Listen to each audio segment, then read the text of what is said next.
Welcome to Partner Spotlight, Mr. Kuruvita. Now, tell us a little bit about the event and what exactly are you trying to promote through this?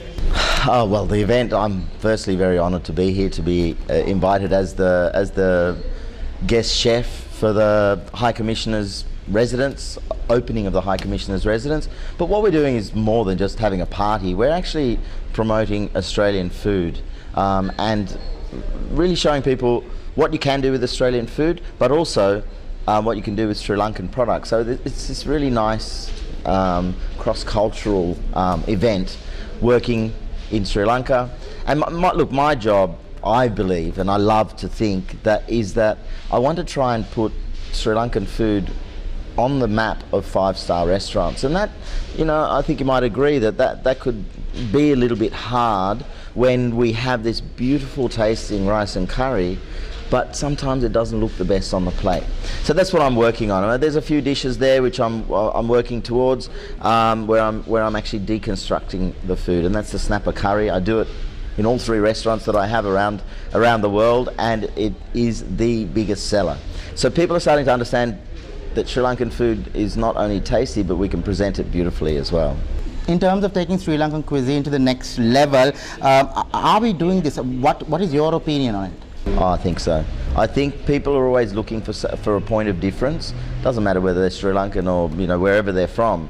And I think as the dining scene in Sri Lanka matures, and as these new competitors come in, hotels, and this country is booming, and I think with that will come new ideas and new innovations and more and more food from other countries. So the palate's there, the adventurism is there.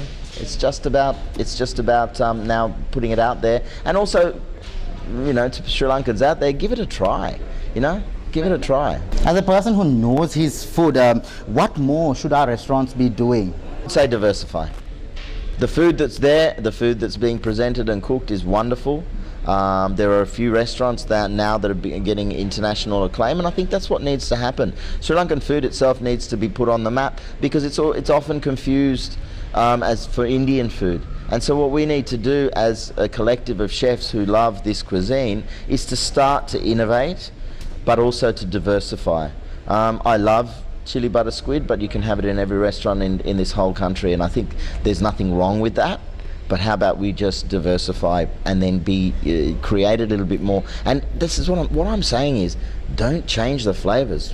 That is what the essence of Sri Lankan food is about, those incredible flavors. But just diversify and take that flavor and create a new dish. What is the best comment that you have got so far for the Sri Lankan food that you have served in Australia? Last week when I was in my restaurant, as I said, people eat the Sri Lankan snapper curry that I make.